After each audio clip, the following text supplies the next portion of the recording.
তোমার বয়স 50 হলে 60 হলে 70 বছর হলে তুমি তৈয়ার হবে রেডি হবে এটা না। মুসলমান তো এমন হওয়া উচিত যেদিন থেকে বলেছে লা ইলাহা ইল্লাল্লাহ মুহাম্মাদুর রাসূলুল্লাহ সাল্লাল্লাহু আলাইহি ওয়াসাল্লাম যেদিন থেকে পড়েছে ওই দিন থেকে প্রত্যেকটা মানুষের জন্য উচিত সে যেন মরণের জন্য তৈয়ার হয়ে যায়। সুবহানাল্লাহ।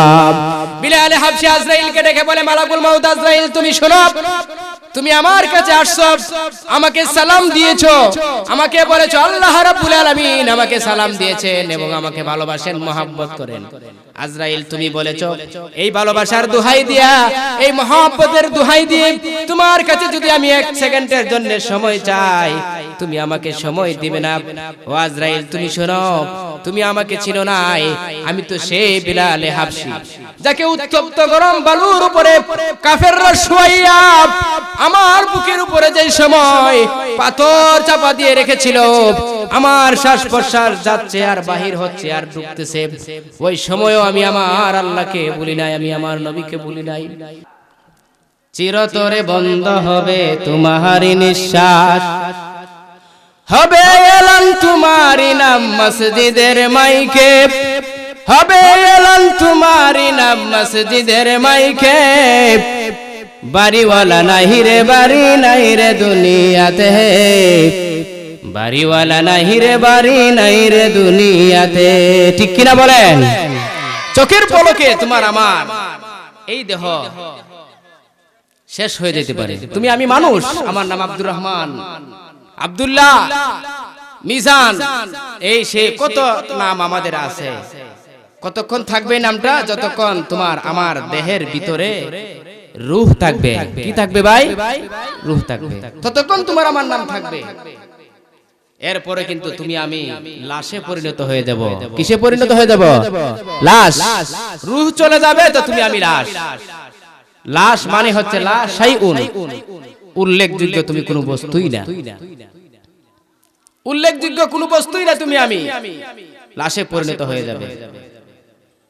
এই জন্য এই লাশে পরিণত হওয়ার আগে আগে যেখানে তুমি চিরকালের জন্য যাবে সেই জায়গার ব্যবস্থা তুমি করে এই দুনিয়া থেকে আইসো। যারা এই দুনিয়া থেকে যাওয়ার আগে আগে চিরকালের ঠিকানার জন্য ব্যবস্থা করে যাইতে পারে তারাই হচ্ছে বুদ্ধিমান। ঠিক কিনা বলেন? তারা হচ্ছে বুদ্ধিমান। আমি আপনাদের সামনে পবিত্র কুরআনুল কারীম থেকে একটি আয়াতে কারিমা তেলাওয়াত করেছি। নবী সাল্লাল্লাহু আলাইহি ওয়াসাল্লামের জবান মুবারক থেকে বর্ণিত অসংখ্য অগণিত হাদিসের ভান্ডার থেকে একখানা হাদিস তেলাওয়াত করেছি। এই আয়াত এবং এই হাদিস কি বুঝাইতে চাইতেছে আমাদেরকে, আল্লাহ পাক যদি আমাকে তৌফিক দান করে ইনশাআল্লাহ বলবো মা তৌফিক ইল্লা বিল্লাহ। তো ভাই আমি বলতে চাইছিলাম আমরা মানুষ, আমাদের ভিতরে রূহ আছে। আমরা আজকে আছি, একদিন আমরা থাকবো না, চলে যাইতে হবে। কিন্তু এই যে আমরা চলে যাব, চলে যাওয়ার কোনো গ্যারান্টি আমাদের মাঝে আছে?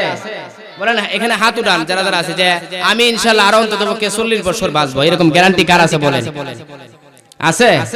কেউ নাই। 1 সেকেন্ড ধরেন এখন বসে আছেন, 1 সেকেন্ড বাঁচবেন, এরকম গ্যারান্টি কারো আছে? কারো নাই।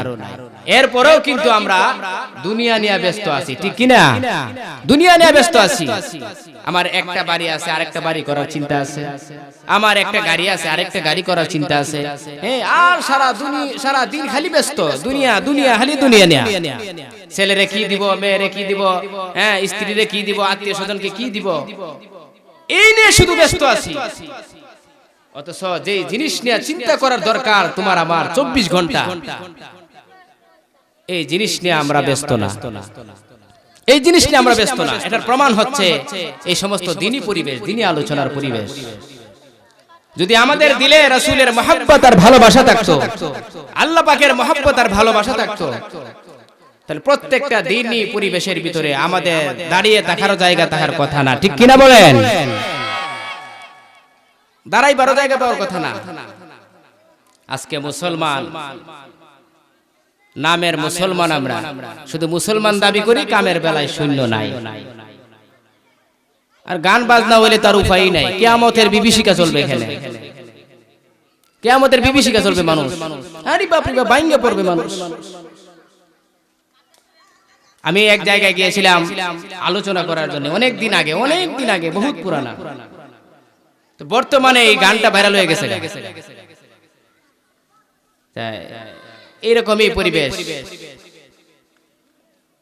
মুর্শিদ তোর লাইগা রে আমার অঙ্গ জর জহর, মনে লই সারিয়া যাইতাম তইয়া বাড়ি ঘর, মুর্শিদ তোর লাইগা রে। বলার পরে দেখা যায় আরে বাপ রে বাপ, মানুষ কই থেকে যাইছে মাহফিলে বসবো দূরের কথা, দাঁড়ায়ও দেখার মতো সুযোগ নাই, এমন মানুষ হইছে, এমন পাগল। এখন তো এটা ভাইরাল হয়ে গেছে, সবখানে এটা ভাইরাল হয়ে গেছে। বিনোদনের জন্য আমরা খুব পাগল, কিন্তু এই বিনোদন তোমার আমার সাথে কবরে যাবে না। কবরে যাবে ভাই? কবরে যাবে না। কবরে তোমার আমার সাথে যাবে নেক আমল, ঈমান আর নেক আমল, এই দুইটা তোমার আমার সাথে কবরে যাবে, আর কিছুই যাবে না। এই জন্য যেই জিনিস তোমার আমার সাথে কবরে যাবে, সেই জিনিসের ব্যবস্থা দুনিয়াতে করা বুদ্ধিমানের কাজ। কিসের কাজ বলেন? বুদ্ধিমানের কাজ। কিন্তু এখন আমরা সেই পরকালীন জিন্দেগীর ব্যবস্থা যেটা আল্লাহ আমাদের জন্য করেছেন, চিরস্থায়ী ঠিকানা যেটাকে বলা হয়, ওইটার কোনো ধরনের মাথা ব্যথা মন মানসিকতা আমাদের মাঝে নাই, আমাদের মাঝে নাই। অথচ এই দুনিয়াটা হচ্ছে একটা খেলাঘর, এই দুনিয়াটা হচ্ছে একটি খেলাঘর। এই খেলাঘর একদিন তোমার ভেঙে যাবে। আল্লাহ পাক রব্বুল আলামিন এক আয়াতের ভিতরে বলেন, ওয়ামা হাযিহিল হায়াতুদ দুনিয়া ইল্লা লাহু ওয়া লাইব ওয়া ইন্নাদ দারাল আখিরাতা লাহিয়াল হায়াওয়ান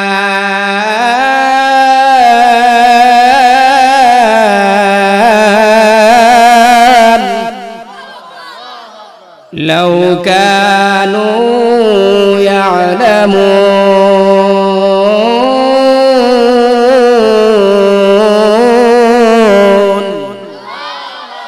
আল্লাহ রাব্বুল আলামিন বলেন, এই দুনিয়াটা হচ্ছে একটি খেলাঘর।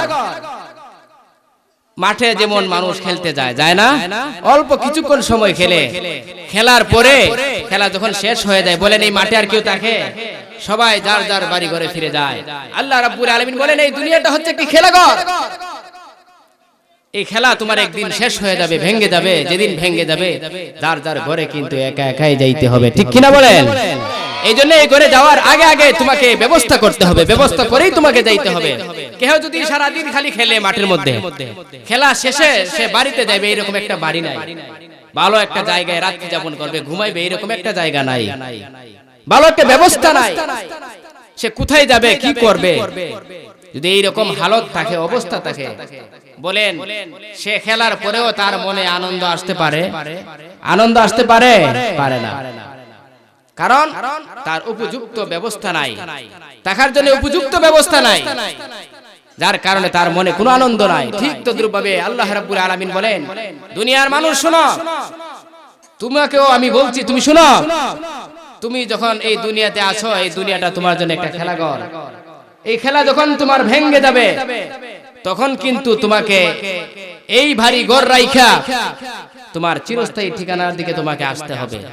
ওইখানে আসলে তোমার যদি ভালো ব্যবস্থা না থাকে, বাড়ির ব্যবস্থা না থাকে, তাহলে তোমার কিন্তু পেরেশানির শেষ নাই, হয়রানির শেষ নাই, কষ্টের কোনো সীমারেখা নাই।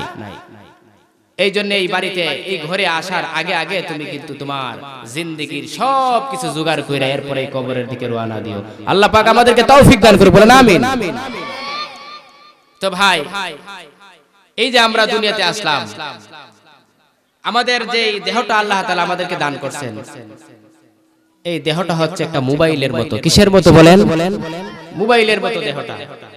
অর্থাৎ একটা মোবাইল যদি আপনি ব্যবহার করেন, এই মোবাইলের ভিতরে যদি সিম না থাকে, সিম, তাহলে আপনি আপনার মনের অনুভূতি, আপনার কথাবার্তা আপনি কারো কাছেই ব্যক্ত করতে পারবেন না। পারবেন? কারণ কল তো যাইতে হবে, আসতে হবে, ঠিক কিনা? তো কল যাওয়া আসার যে ব্যবস্থা আছে এটা হচ্ছে সিম, আর এই সিম যদি না থাকে তাহলে তোমার এই ব্যবস্থা করার, এই কথাবার্তা বলার কোনো প্রকারের ব্যবস্থা তোমার থাকবে না, নাই। ঠিক তদ্রূপভাবে তোমার আমার এই দেহটা হচ্ছে একটি মোবাইলের মতো, মোবাইলের মতো এই দেহটা, এটার ভিতরে একটা সিম আছে। কি আছে ভাই? এই সিমটার নাম হচ্ছে রূহ। কি ভাই? রূহ। এই রূহ তোমার আমার মাঝে যতদিন আছে ততদিন তুমি আর আমি এই দুনিয়াতে সব দেখতে পারবো, শুনতে পারবো, কথা বলতে পারবো, মনের সব অনুভূতি প্রকাশ করতে পারবো, ঠিক কিনা বলেন? কিন্তু এইটা যদি তোমার আমার মাঝে রূহ যদি না থাকে তাহলে তোমার আমার অনুভূতি প্রকাশ করা কখনো সম্ভব না, বরং আমরা লাশে কি হয়ে যাব? পরিণত হয়ে যাব। এই জন্যই একজন শিল্পী তিনি তার সঙ্গীতের মধ্যে বলেন, কি মোবাইল বানাইছ দয়াল, কি মোবাইল বানাইছ দয়াল, সিমের মালিক তুমি, উল্টা পাল্টা কল করিয়া কাঠ ফুরাইলাম আমি, উল্টা পাল্টা কল করিয়া কাঠ ফুরাইলাম আমি। কি মোবাইল বানাইছ দয়াল, কি মোবাইল বানাইছ দয়াল, সিমের মালিক তুমি, উল্টা পাল্টা কল করিয়া কাঠ ফুরাইলাম আমি। এই মোবাইলটা বানাইছে কে বলেন? আওয়াজ দিয়ে বলেন, এই মোবাইল কে বানাইছে? এই মোবাইলের ভিতরে যে রূহটা আছে, এই রূহের মালিক কে? তুমি আমি যদি এই রূহের অসৎ ব্যবহার করি, ভালো ব্যবহার না করি, তাহলে এই যে একটা কার্ডের যে একটা মেয়াদ, এই রূহের যে একটা মেয়াদ আছে, এই মেয়াদ থাকাকালীন সময়ে যদি তুমি আমি এটা সঠিক ব্যবহার না করি তাহলে এই রূহ দিয়া তুমি আমি কখনো উপকৃত হতে পারবো না। দয়াল আমার দেহ মোবাইল করিয়া হাসি জন, চার্জ করিয়া মেসেজ দিয়া পাঠাইলে ভুবন, দয়াল আমার দেহ মোবাইল করিয়া হাসি জন, চার্জ করিয়া মেসেজ দিয়া পাঠাইলে ভুবন, আবার নেটওয়ার্ক সারা বিশ্ব জুড়ে, নেটওয়ার্ক সারা বিশ্ব জুড়ে দিয়াছ জগৎ স্বামী, কি মোবাইল বানাইছ দয়াল, সিমের মালিক তুমি, কি মোবাইল বানাইছ দয়াল, সিমের মালিক তুমি। কত দিনের ওয়ারেন্টি কার্ড দিয়াছ আমারে, জানতে পারলে মিস কল দিতাম তোমার ডিজিটাল নাম্বারে, ঠিক কিনা বলেন? কত দিনের ওয়ারেন্টি কার্ড দিয়াছ আমারে, জানতে পারলে মিস কল দিতাম তোমার ডিজিটাল নাম্বারে, সিম যখন নক করিবে স্যাটেলাইটে বইসা, ও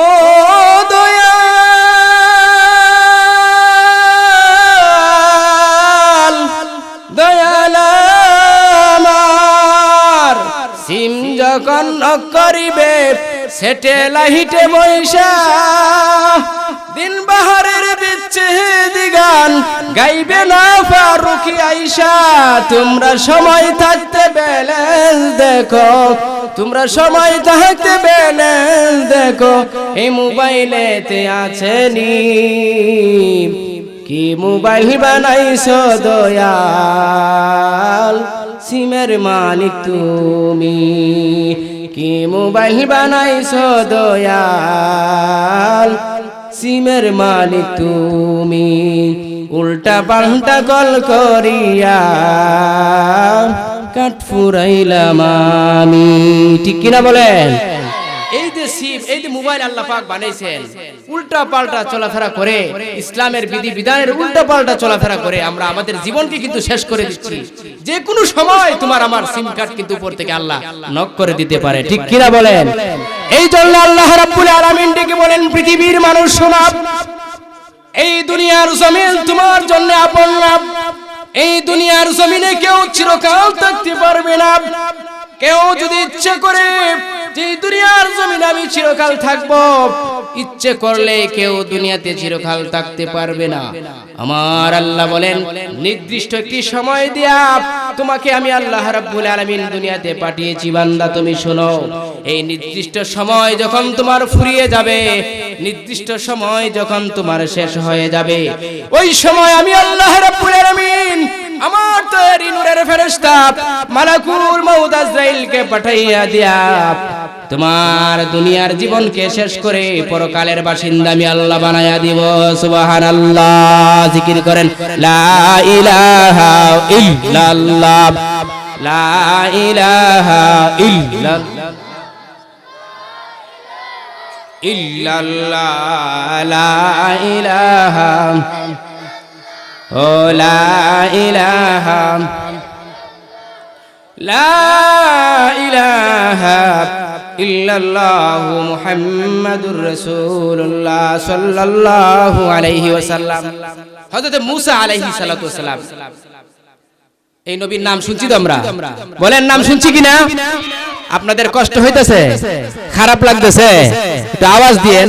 হযরত মূসা আলাইহিস সালাতু ওয়াসালাম, ভালো করে শুনেন, তিনি একবার আল্লাহকে বলতেছেন, আল্লাহ এই যে আসমান আর জমিন, এই যে দুইটা আছে, যদি আপনার হুকুম না মানতো, আপনার কথা না শুনতো, আপনি কি করতেন? আল্লাহ রাব্বুল আলামিন বলেন, আমি এমন একটা জানোয়ার বানাইছি যে জানোয়ারে হুকুম করতাম যে আসমান আর জমিন রে এক লুকমা খায়ালা। সুবহানাল্লাহ বলেন, কত বড় জানোয়ার আল্লাহ বানাইছে, এক লুকমা খায়ালা। যে আসমান আর জমিন আমি আল্লাহ বানাইছি, সে যদি আমি বানানোর পরে আমার হুকুম না মানে, তোরে রাইখা লাভ নাই, ঠিক কিনা বলেন? তা মূসা আলাইহিস সালাতু সালাম আল্লাহ তাআলাকে যে প্রশ্ন করেছেন, এই প্রশ্নের মাধ্যমে আমাদেরকে শিক্ষা দিতেছেন, দুনিয়ার মানুষ শুনো, তুমি আর আমি যদি আল্লাহ পাকের ইবাদত বন্দেগী না করি, আল্লাহ পাকের ইবাদত না করি, আল্লাহ পাকের লস হবে? বলেন কোনো ক্ষতি হবে? বান্দা যখন ইবাদত করবে, নামাজ পড়বে, রোজা রাখবে, হজ করবে, যাকাত দিবে, বান্দা যত নেক আমল আছে সব নেক আমল যখন বান্দা করবে, এটার জন্য লাভবান কে হবে? বলেন বান্দা লাভবান হবে নিজে। আল্লাহ পাক আমাদেরকে এই দুনিয়াতে পাঠাইছেন আমরা যেন লাভবান হয়ে যাইতে পারি, কিন্তু আমরা যদি আল্লাহ পাকের হুকুম না মানি, আল্লাহ পাকের কোনো ক্ষতি হবে? হযরত আব্দুল কাদের জিলানী রাহমাতুল্লাহ আলাইহির কাছে এক মহিলা আসছেন, আয়েশা বলতেছেন যে ওগো আল্লাহর ওলি, আমার স্বামী এই ইরাকের ভিতরে আমার মতো এত সুন্দরী রূপসী নারী আর আছে বলে আমার মনে হয় না। আল্লাহ পাক আমাকে এত সুন্দর করে বানাইছে, পর্দা করা ফরজ, যদি চেহারাটা দেখানো জায়েজ থাকতো, আমি মহিলা, আমি আপনি আব্দুল কাদের জিলানীকে আমার চেহারাটা দেখাইতাম যে আমি কত সুন্দরী। সুবহানাল্লাহ বলে। কিন্তু এরপরেও বুঝি না আমার স্বামী কেন জানি আরেকটা বিয়ে করতে চায়। এইরকম স্বামীরা দুনিয়াতে ভাই আছে না নাই? এক স্ত্রী তো আরো আরেকটা স্ত্রী চায়, আরেকটা চায়, মানে যার দিকে চায় ওরে নিতে চায়, এরকম আছে না নাই? আব্দুল কাদের জিলানী রাহমাতুল্লাহ আলাইহি এই কথা শুনে বেহুশ হয়ে জমিনে পড়ে গেছে।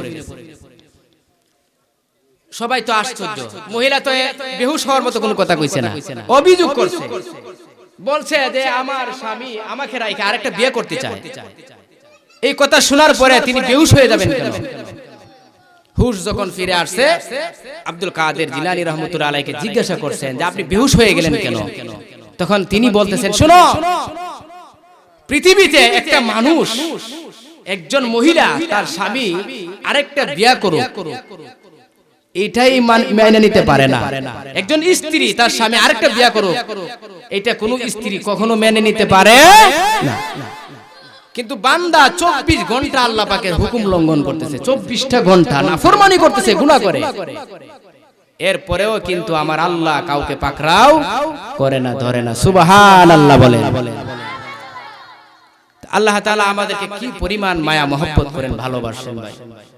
কিন্তু এই মায়া মহব্বত আর ভালোবাসা কোনো প্রমাণ আপনার কাছেও নাই, আমার কাছেও নাই। এই জন্য এই দুনিয়াতে আমরা চিরকাল থাকতে পারবো না, চলে যেতে হবে। চলে যাওয়ার আগে আগে আপনার জিন্দেগিকে, আমার জিন্দেগিকে যেইভাবে গঠন করলে, সাজাইলে আল্লাহ খুশি হবে, তার প্রিয় হাবিব মুহাম্মদ সাল্লাল্লাহু আলাইহি ওয়াসাল্লাম খুশি হবে, ঠিক সেইভাবে আমাদের জীবনকে সাজাইতে হবে। ঠিক কিনা বলেন? এই জন্য আমি আপনাদের সামনে পবিত্র কোরআন কারীমের যে আয়াতে কারিমা তেলাওয়াত করেছি, এই আয়াতে আল্লাহ তাআলা বলেছেন যে ইন্দিনা ক্বালু রাব্বুনাল্লাহ,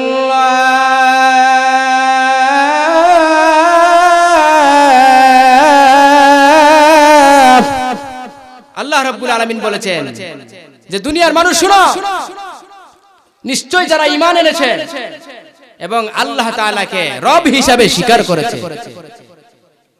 সুম্মাস্তাকামু তাতানাজ্জালু আলাইহিমুল মালায়েকা, যারা আল্লাহকে বিশ্বাস স্থাপন করেছে, যারা আল্লাহর প্রতি ঈমান আনছে আর আল্লাহকে রব হিসেবে মানছে, স্বীকৃতি দান করেছে, এরপর এটার উপর ইস্তেকামত, স্থির থাকছে, স্থির রয়েছে, আল্লাহ রাব্বুল আলামিন বলেন তাদের মরণের হালতটা কেমন হবে, ওই সময়ে তাদের অবস্থাটা কেমন হবে, সেই অবস্থাটা আল্লাহ পাক তুলে ধরেছেন।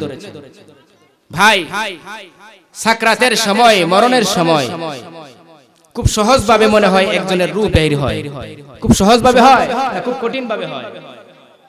নবীজি বলেছেন, আমরা শুনেছি হাদিস শরীফে নবীজি বলেছেন, যখন কোন বদকার গুনাহগারের রূহকে আজরাইল বাহির করে, একটা জীবন্ত ছাগলকে উল্টায়া যদি উপরে, মাথাটা যদি নিচে দিয়ে, পা দুইটা যদি উপরে দিয়ে উল্টা ছিলানি হয়, কি পরিমাণ কষ্ট হবে বলেন?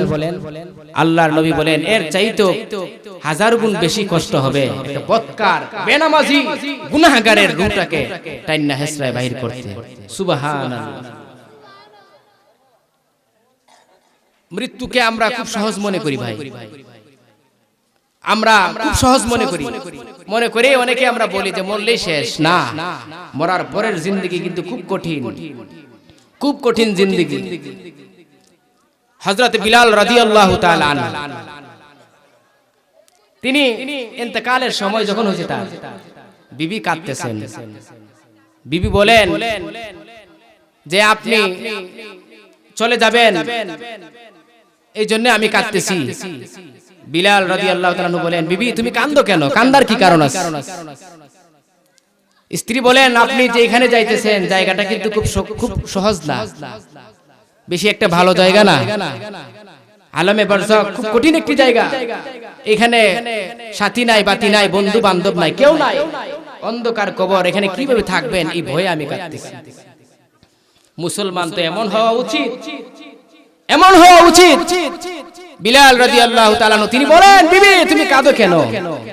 কাঁদার তো কোনো কারণ নাই, আমি তো আমার প্রভুর সাক্ষাতে, আমি আমার মালিকের সাক্ষাতে, আমার প্রিয় হাবিব মুহাম্মদুর রাসূলুল্লাহ, সকলে পড়ুন সাল্লাল্লাহু আলাইহি ওয়াসাল্লামের সাক্ষাতে এবং তার সাহাবাগণের সাক্ষাতে, মুলাকাতে আমি যাচ্ছি।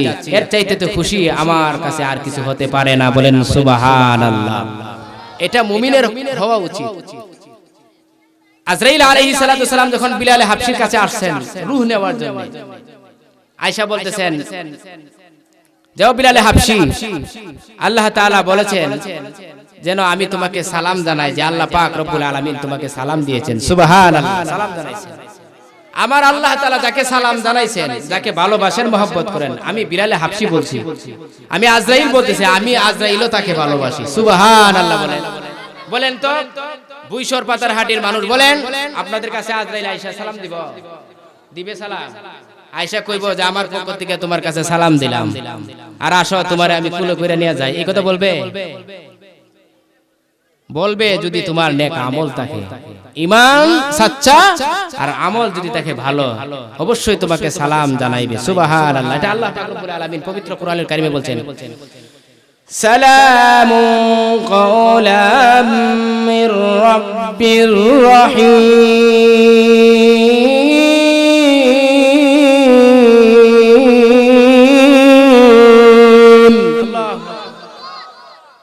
যদি তুমি সাচ্চা ঈমানওয়ালা হও, তোমার যদি ভালো ঈমান হয়, সাচ্চা সঠিক ঈমান হয়, তুমি যদি সঠিক ঈমানদার হতে পারো, আর যদি ভালো আমল তুমি নিয়া কবরের দিকে রওনা হইতে পারো, তাহলে তোমার মরণের সময় আজরাইল তোমার কাছে আসবে, ফেরেশতার বহর তোমার কাছে আসবে, তাতানাজ্জালু আলাইহিমুল মালায়েকা, আকাশ থেকে অসংখ্য গণিত ফেরেশতার বহর তোমার কাছে আসবে, আয়েশা তোমাকে বলবে যে আল্লাহর বান্দা, আল্লাহ তাখাফু ওয়ালা তাহজানু, তুমি ডরায়ও না, তুমি ভয় পায়ও না, আল্লাহর পক্ষ থেকে তোমার কাছে সালাম, মহান আল্লাহ রাব্বুল আলামিন তোমাকে সালাম জানাইছেন। সুবহানাল্লাহ বলেন।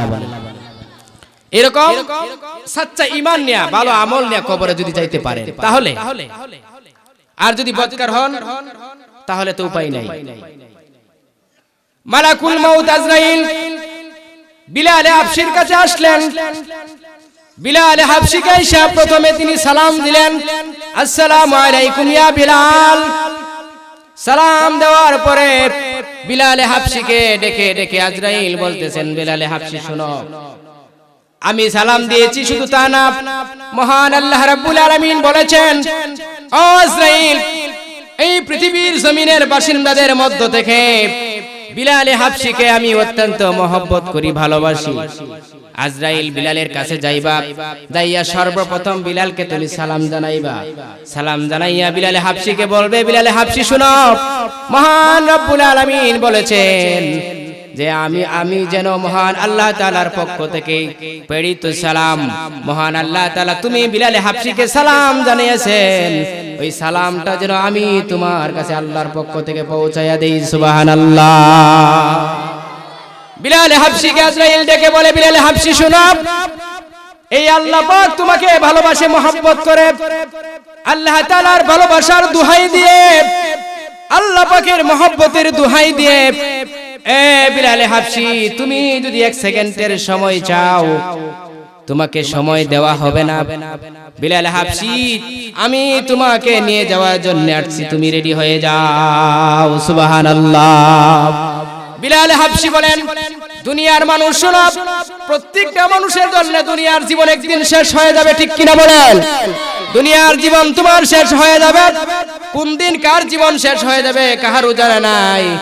যে কোনো সময় মালাকুল মউত আজরাইল তোমার দরজায় আসতে পারে, যে কোনো সময় তোমাকে ধরে নিয়ে যাইতে পারে। পৃথিবীর মানুষ শোনো, দুনিয়ার বাড়ি তোমার বাড়ি পড়ে থাকবে, টাকার জায়গায় টাকা পড়ে থাকবে, গাড়ির জায়গায় গাড়ি পড়ে থাকবে, বাড়ির জায়গায় বাড়ি পড়ে থাকবে, সবকিছু যে জিনিস যেখানে থাকার সেখানেই পড়ে থাকবে। আল্লাহর বান্দারা শোনো, কিন্তু তুমি আমি একদিন শূন্য হাতে অন্ধকার কবরের দিকে চলে যাব।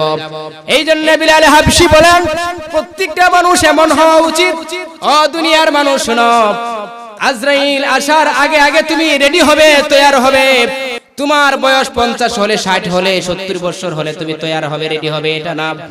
মুসলমান তো এমন হওয়া উচিত যেদিন থেকে বলেছে লা ইলাহা ইল্লাল্লাহু মুহাম্মাদুর রাসূলুল্লাহ সাল্লাল্লাহু আলাইহি ওয়াসাল্লাম, যেদিন থেকে পড়েছে ওই দিন থেকে প্রত্যেকটা মানুষের জন্য উচিত সে যেন মরণের জন্য তৈয়ার হয়ে যায়। সুবহানাল্লাহ। বিলাল হাবশি আজরাইলকে ডেকে বলে, মালাকুল মউত আজরাইল, তুমি শোনো, তুমি আমার কাছে আসছো, আমাকে সালাম দিয়েছো, আমাকে বলেছো আল্লাহ রাব্বুল আলামিন আমাকে সালাম দিয়েছেন এবং আমাকে ভালোবাসেন, মহব্বত করেন। আজরাইল, তুমি বলেছো এই ভালোবাসার দোহাই দিয়া, এই মহব্বতের দোহাই দিয়ে তোমার কাছে যদি আমি এক সেকেন্ডের জন্য সময় চাই, তুমি আমাকে সময় দিবে না। ও আজরাইল, তুমি শোনো, তুমি আমাকে চিনো নাই, আমি তো সেই বিলাল হাবশি যাকে উত্তপ্ত গরম বালুর উপরে কাফেররা শুয়াইয়া আমার বুকের উপরে যে সময় পাথর চাপা দিয়ে রেখেছিল, আমার শ্বাস প্রশ্বাস যাচ্ছে আর বাহির হচ্ছে আর ঢুকতেছে, ওই সময়ও আমি আমার আল্লাহকে বলি নাই, আমি আমার নবীকে বলি নাই। ও আজরাইল, তুমি ভালো করে শুনে রাখো, আমি বিলাল হাবশি যেদিন থেকে পড়েছি লা ইলাহা ইল্লাল্লাহু মুহাম্মাদুর রাসূলুল্লাহ, যেদিন থেকে কালেমা পড়েছি, যেদিন থেকে কালেমা পড়ে আমি মুসলমান হয়েছি, ও মালাকুল মউত আজরাইল, তুমি শোনো, ওই দিন থেকে আমি বিলাল হাবশি রেডি হয়ে বসে আছি, তুমি তুমি কখন আসবে আমি আল্লাহ আমার মহান প্রভু মহান বন্ধুর কাছে কখন আমি যাব সুবহানাল্লাহ। প্রত্যেকটা মানুষের জীবন এমন হওয়া উচিত, এমনই হওয়া উচিত যে কখন আজরাইল আসবে আমি রেডি 24 ঘন্টা আমি তৈয়ার, কখন আসবে আর আমি কখন আমার মালিকের দরবারে যাব সুবহানাল্লাহ। একটু জিকির করেন লা ইলাহা ইল্লাল্লাহ লা ইলাহা ও লা ইলাহা।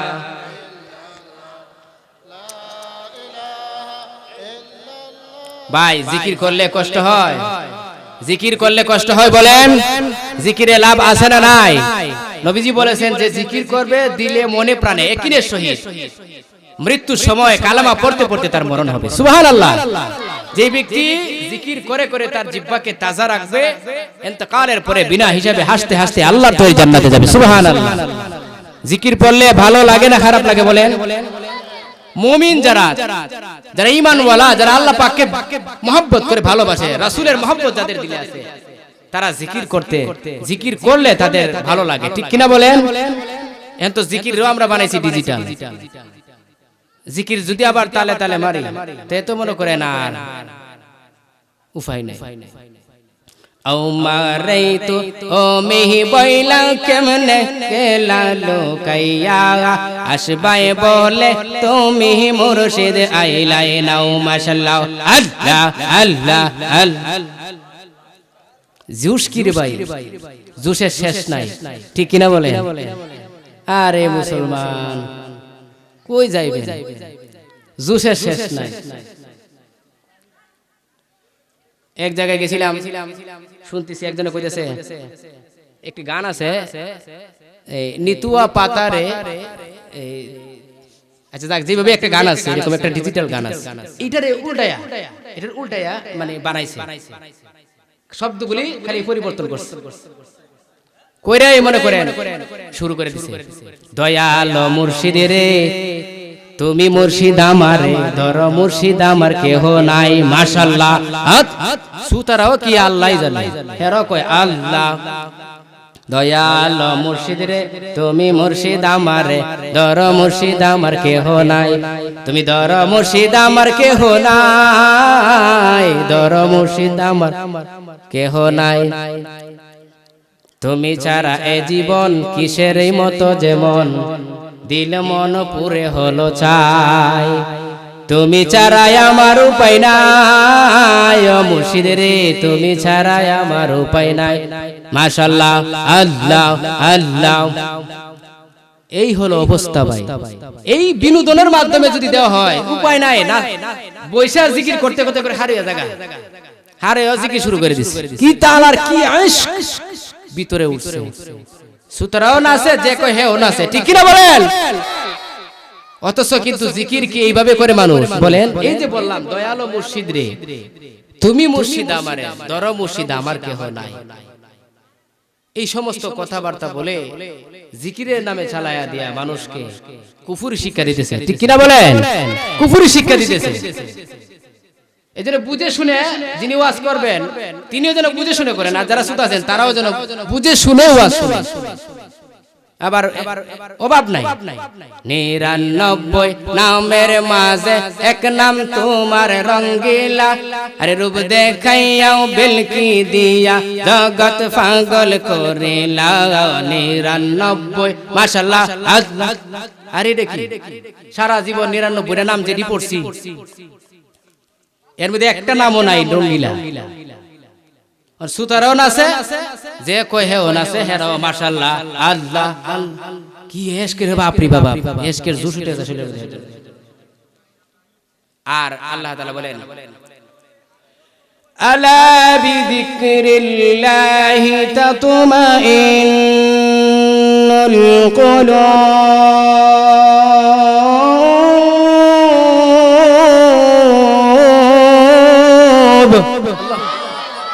আল্লাহ বলছেন জিকিরটা তো এমন হওয়া উচিত যে তুমি জিকিরটা পড়বা তোমার দিলে শান্তি আসবে, জিকির পড়বা দিলে কি আসবে? শান্তি আসবে, দিল জিন্দা হবে, দিলের ভিতরে শান্তি আসবে, এমন ভাবে তুমি জিকির করো। জিকির তুমি এমন ভাবে করবে। এই জন্য কেহ যদি লা ইলাহা ইল্লাল্লাহর জিকির করে, আপনাদের এই মসজিদে নামাজ পড়ছে, একজন লোক আসছে, এসে বলতেছে হুজুর আমার মাথায় হাত দিয়ে দোয়া করে দেন, আমি আমার দিলের ভিতরে শান্তি পাই না। তো আমি তিনাকে বলছি তুমি বেশি বেশি ইস্তেগফার করো, জিকির করো বেশি বেশি। তিনি বলছেন এইগুলি করলেও আমার মনের মধ্যে হাই হুতাশ হয়। মনে প্রাণে আল্লাহকে খুশি করার জন্য, নবীকে খুশি করার জন্য তুমি মন খুলে দিল খুলে যে শুধু আমি আমার মালিককে খুশি করতে চাই, আমি আমার রাসূলকে খুশি করতে চাই, এই নিয়তে তুমি জিকির চালায়া যাও, বন্ধ করবা না। একদিন না একদিন দেখবা তোমার দিল আল্লাহ পাক পরিবর্তন করে দিবেন।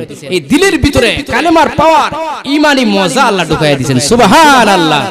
দেহে কার কার জোশ আছে একটু জিকির করেন লা ইলাহা ইল্লাল্লাহ। তো আমি বলতেছিলাম হযরত বিলাল রাদিয়াল্লাহু তাআলা আনহু, তিনাকে আল্লাহ তাআলা মহব্বত করতেন, ভালোবাসতেন, ঠিক কি না বলেন? এই যে রজবের মাস চলতেছে, রজব মাস অত্যন্ত গুরুত্বপূর্ণ একটি মাস। এই মাস ঢুকলেই আরম্ভ হলে নবীজি একটি দোয়া পড়ার জন্য বেশি বেশি বলতেন। তিনি নিজেও পড়তেন, সাহাবাদেরকে বলতেন।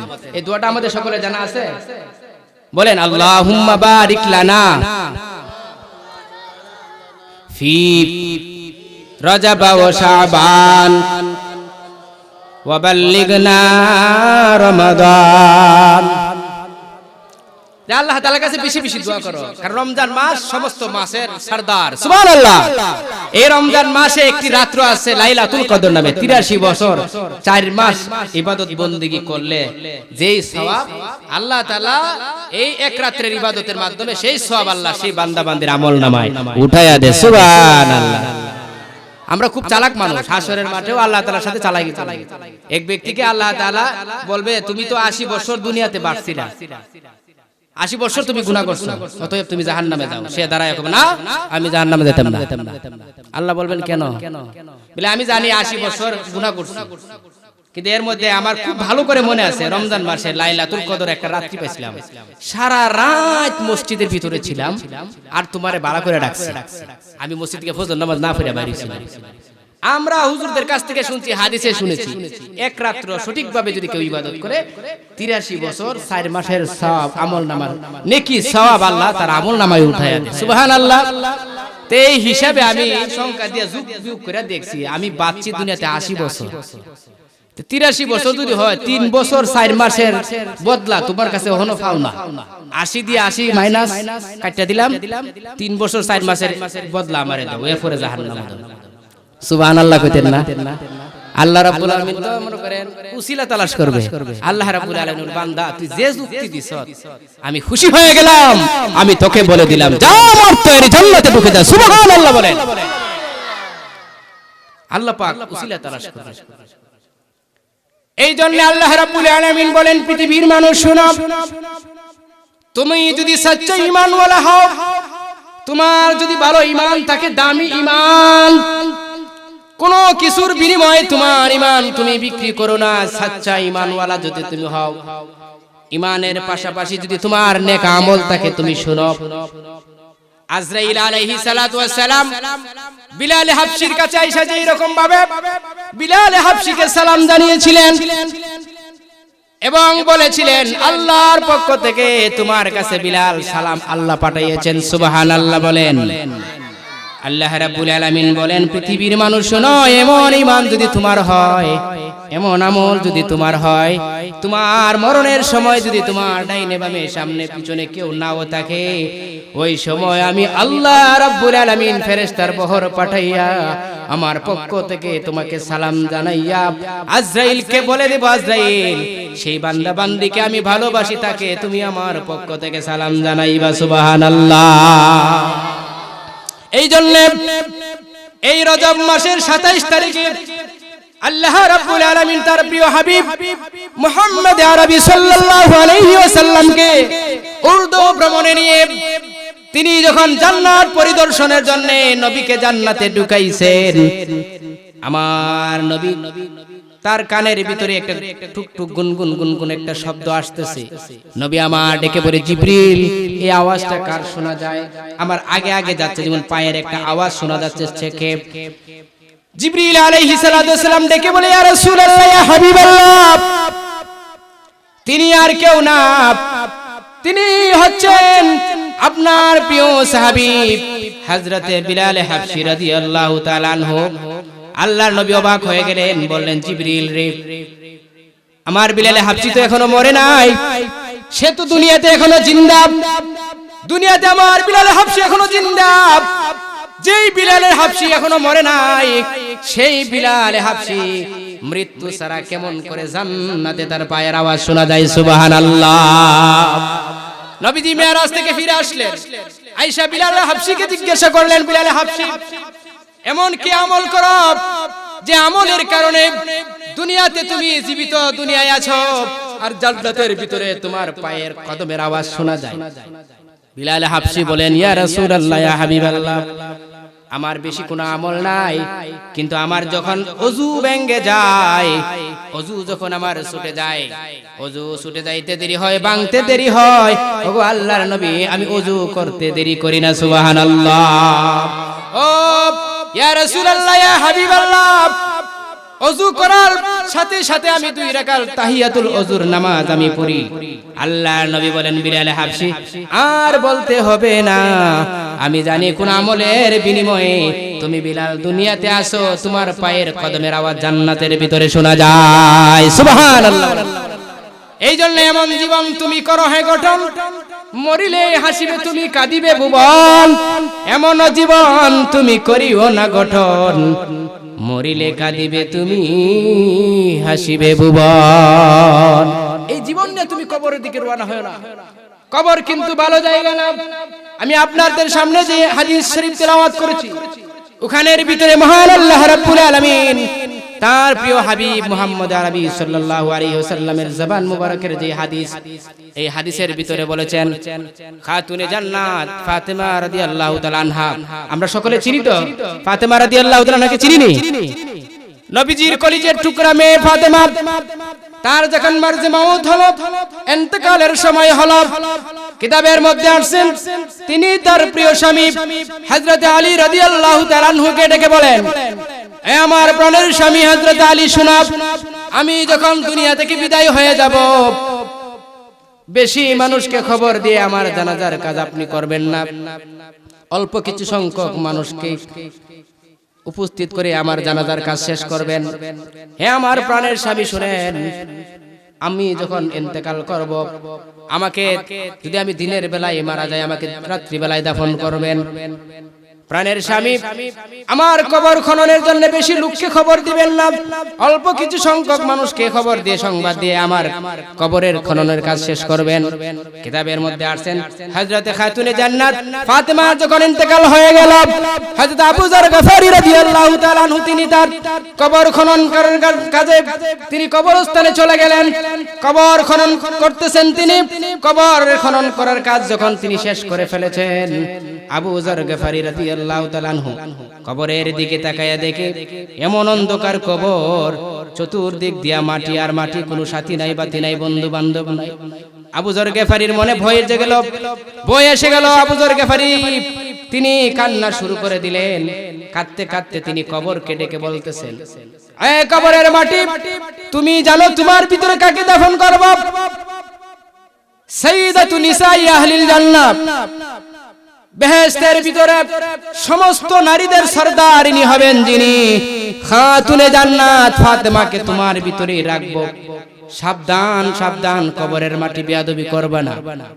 মাটির কবর কথা বলতে পারে না, আওয়াজ নাই। আবু যর গফারি রাদিয়াল্লাহু তাআলা আনহু তিনি আবার কবরের মাটিকে লক্ষ্য করে বলতেছেন, এই কবরের মাটি, তোমার ভিতরে কাকে দাফন করব তুমি জানো নি? সাইয়্যিদা শাবাবি আহলিল জান্নাহ, ইমামাইনিল হুবামাইন, আবি মুহাম্মাদিনিল হাসানি ওয়া আবি আবদুল্লাহিল হুসাইন রাদিয়াল্লাহু তাআলা আনহুমা। বেহেশতের ভিতরে সমস্ত যুবকদের সরদার হবেন যারা হযরতে হাসান হুসাইনের মাকে তোমার ভিতরে রাখবো। সাবধান, কবরের মাটি বেয়াদবি করবা না। সুবহানাল্লাহ। কবরের মাটি, মাটির কবর, আওয়াজ নাই, কথা বলতে পারে না। আবু যর গফারি রাদিয়াল্লাহু তাআলা আনহু আবার ডেকে বলেন, এই কবরের মাটি, তোমার ভিতরে কাকে রাখবো জানো নি? ওয়ালা আসাদুল্লাহিল গালিব, আমিরুল মুমিনিন আলী ইবনে আবি তালিব রাদিয়াল্লাহু তাআলা আনহু কবরের মাটি রে দুনিয়ার জমিনে কাফের কুফফারদের মোকাবেলায় মহান আল্লাহ রাব্বুল আলামিন যাকে ভাগ বানায়া পাঠিয়েছেন সেই শের আলী হযরত আলীর স্ত্রীকে তোমার ভিতরে রাখবো। কবরের মাটি সাবধান সাবধান, বেয়াদবি করবা না। মাটির কবর কথা বলতে পারে না, আওয়াজ নাই। হযরত আবু যর গফারি রাদিয়াল্লাহু তাআলা তিনি আবার বলতেছেন, কবরের মাটি শোনো, তোমার ভিতরে কাকে রাখবো তুমি জানো না? আকা নামদার তাজদার মদিনা সরওয়ারে দু জাহান উম্মতের কান্ডারি উম্মতের দরদি নবী এতিম নবী মায়ার নবী গো, যে আজও রওজা পাকে শুইয়া উম্মতি উম্মতি বলে কান্দে। এ মাটির কবর, এ মাটি শোনো, যার কারণে তুমি মাটিকে আল্লাহ বানিয়েছেন, এ আসমান বানিয়েছেন, জমিন আল্লাহ বানিয়েছেন। আল্লাহ রাব্বুল আলামিন আসমান জমিনের সবকিছু যার উসিলায় বানিয়েছেন, সেই প্রিয় নবী মুহাম্মদ আরবি সাল্লাল্লাহু আলাইহি ওয়াসাল্লামের কলিজার টুকরা মেয়ে ফাতেমাকে তোমার ভিতরে রাখবো। সাবধান, কবরের মাটি তুমি বেয়াদবি করবা না। সুবহানাল্লাহ। কবরের মাটি আল্লাহকে ডেকে বলেন, ওগো আল্লাহ, তুমি আমার জবান খুলে দাও, তোমার প্রিয় নবী মুহাম্মদ আরবি সাল্লাল্লাহু আলাইহি ওয়াসাল্লামের কলিজার টুকরা সাহাবী আবু যর গফারির প্রশ্নের জবাবগুলি আমি দিতে চাই। মাটির জবান আল্লাহ খুলে দিয়েছেন। সুর জুড়ে সুরে বলেন সুবহানাল্লাহ। মাটি মানুষের ভাষায় কথা বলতে আরম্ভ করেছেন। মাটি এবার ডেকে ডেকে বলে, এ আবু যর গফারি তুমি শোনো, আমি অন্ধকার কবর, আনা বাইতুত তুরাব, আমি মাটির ঘর, আনা বাইতুল গুরাব, আমি অন্ধকার কবর, আনা বাইতুল ওয়াহদা, আমি একাকির ঘর, আনা বাইতুদ দুদ, আমি সাপ বিচ্ছু পোকা মাকড়ের ঘর। আবু যর গফারি তুমি ভালো করে শোনো, জগতের সমস্ত মানুষদেরকে শোনায়া দাও, বলে দাও তোমার বাড়ি গাড়ি টাকা পয়সা ধন দৌলত যা কিছু আছে দুনিয়ার সব জায়গায় পড়ে থাকবে, অন্ধকার কবরে কিন্তু তুমি একা একা যাইতে হবে। আবু যর গফারি ভালো করে তুমি জগতের মানুষকে শোনায়া দাও, জগতের মানুষ তুমি শোনো, আমি হচ্ছি অন্ধকার কবর, মাটির ঘর, একাকির ঘর, সাপ বিচ্ছু পোকা মাকড়ের ঘর। আমার ভিতরে কেউ যদি নেক আমল না নিয়ে আসে, সাচ্চা ঈমান নিয়ে না আসে, আমার ঈমানের পাশাপাশি যদি আমল নিয়ে না আসে, হে আবু যর গফারি, আমার ভিতরে যদি আয়েশা দাঁড়াইয়া কেউ যদি বলে কে হাসান হুসাইনের মা, কে আলীর স্ত্রী, কে খাতুনে জান্নাত ফাতেমা, কে বিশ্ব নবীজির কলিজার টুকরা মেয়ে ফাতেমা, হে আবু যর গফারি তুমি শোনো, আমি হাসান হুসাইনের মাকে চিনি না, আলীর স্ত্রীকে চিনি না, আমি খাতুনে জান্নাত ফাতেমাকে চিনি না, আমি বিশ্ব নবীজির মেয়ে কলিজার টুকরা ফাতেমাকে চিনি না। আমার ভিতরে যদি ঈমান আর আমল ছাড়া কেউ আসে, আমি কবর তার জন্য জাহান্নামের গর্ত পরিণত হয়ে যাব।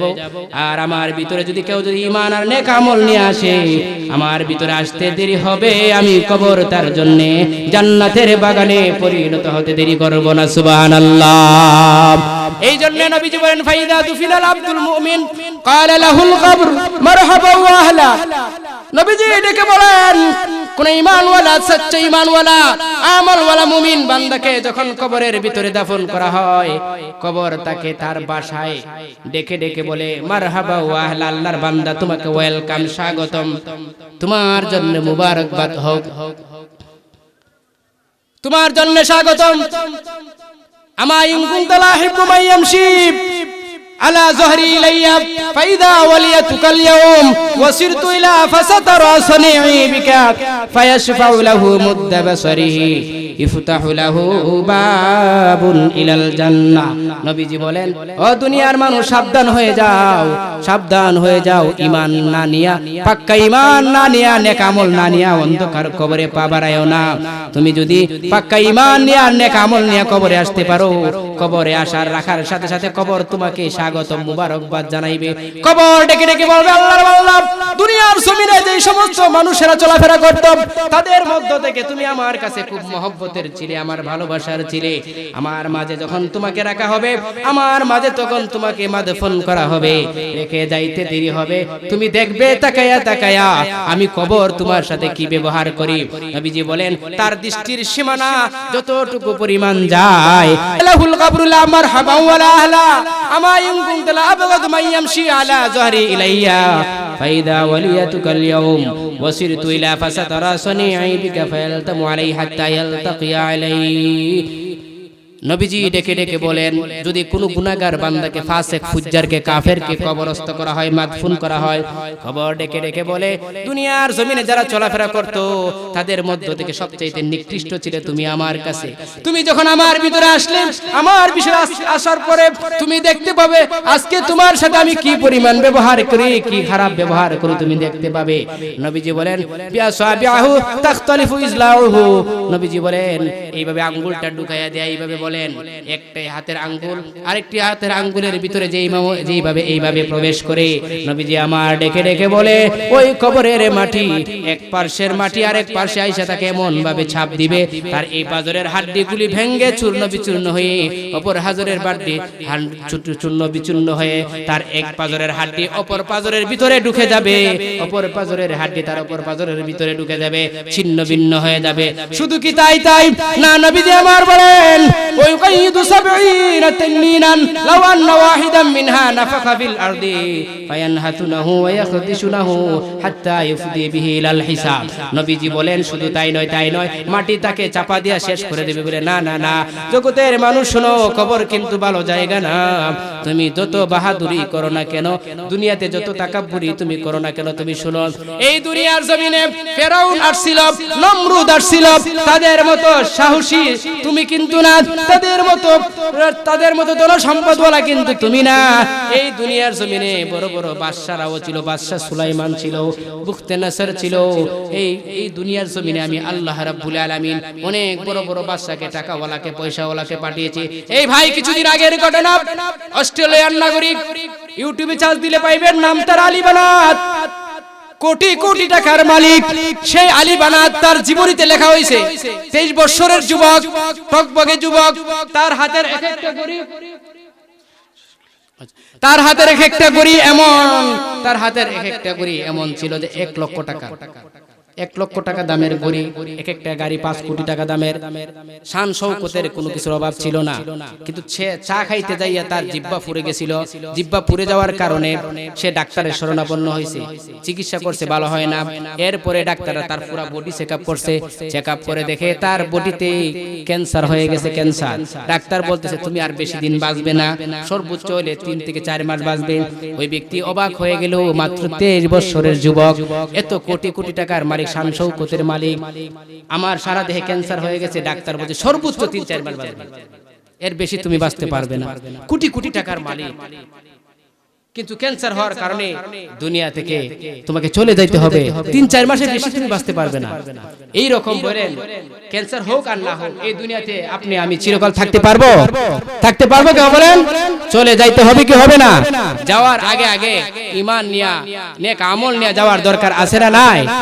এই কবরে যদি কেউ শান্তিতে থাকতে চায়, এই কবর যদি কারোর সাথে ভালো ব্যবহার করতে চায়, জান্নাতের বাগান হতে চায়, এই কবরে নেক আমল নিয়ে যাইতে হবে কি হবে না?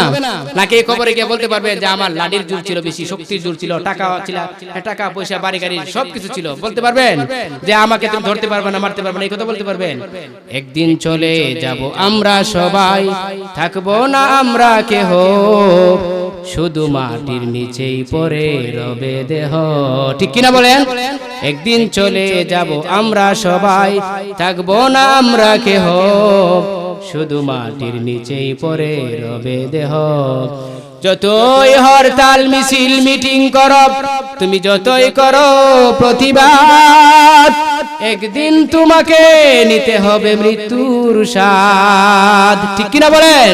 যতই হরতাল মিছিল মিটিং করো, তুমি যতই করো প্রতিবাদ, একদিন তোমাকে নিতে হবে মৃত্যুর স্বাদ। পৃথিবীটা কিছু নয় মায়ারি খেলা, পৃথিবী শুধুই মোহ, একদিন চলে যাব আমরা সবাই, থাকবো না আমরা কেহ, শুধু মাটির নিচেই পড়ে রবে দেহ। যতই স্বপ্নের প্রাসাদ গড় তুমি উঁচু তলায় করবাস, একদিন তোমাকে মাটিতেই শুতে হবে, হতে হবে লাশ। ঠিক কিনা বলেন? পৃথিবীটা কিছু নয় মায়ারি খেলা, পৃথিবী শুধুই মোহ, একদিন চলে যাব আমরা সবাই, থাকবো না আমরা কেহ, শুধু মাটির নিচেই পড়ে রবে দেহ। এই মাটির নিচে শুধু দেহই পড়ে রবে। দুনিয়ার যা আছে, স্ত্রী ছেলে সন্তান বিবি বাচ্চা সব যার যার জায়গায় থেকে যাবে, কিন্তু আপনি আমি 3.5 হাত মাটির কবরে একা একা সাদা কাপড়ে প্যাকেট হইয়া এই অন্ধকার কবরে যাইতে হবে। ঠিক কিনা বলেন?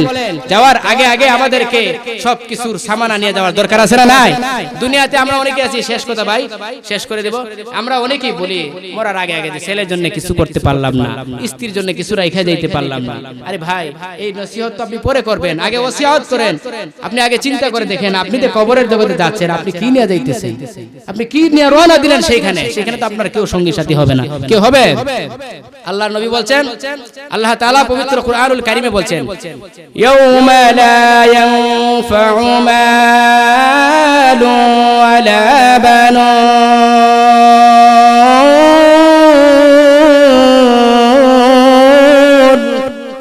আল্লাহ রাব্বুল আলামিন বলছেন যে দুনিয়াতে মানুষ দুইটা জিনিসের খুব পাগল, একটা হচ্ছে মাল ধন সম্পদ, আর একটা হচ্ছে সন্তান সন্ততি।